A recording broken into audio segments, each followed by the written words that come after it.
Hello বন্ধুরা, তো আজকে আমাদের বাড়িতে তৈরি হচ্ছে পেলকা কাম ছ্যাঁকা। আর ছ্যাঁকা আমাদের বানাচ্ছে আমার মা, আর আমি বানাবো না, নোচা আমার মাই বানাবে। আমি পারি না, আমি খালি দেখবো কি করে বানায় আর কি কি লাগে। তো আমার সাথে আছে আমার বাবু, সেও আজকে বানাবে। আজকে কি বানাবো আমরা, শুনো। বল বাবা। ছ্যাঁকা কি বানাবো আজকে আমরা, বলো।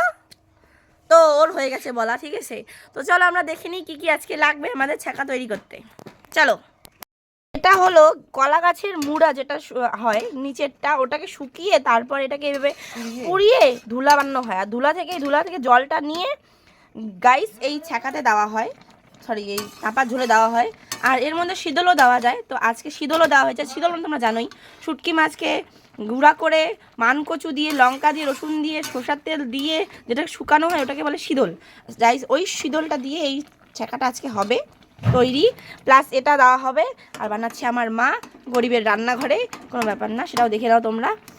তো তৈরি হচ্ছে আজকে, যা টেস্টি খাওয়া হবে না, কি বলবো, এটা রাজবংশী স্পেশালিটি ছ্যাঁকা না। পেলকা পেলকা কি কি দিয়ে বানাইলা? লাফা শাক, রসুন, লঙ্কা, শীতল দিয়ে বানানো হচ্ছে পেলকা। এই পেলকা খাওয়ার খুব স্বাদ, রাজবংশীদের প্রিয় খাবার পেলকা।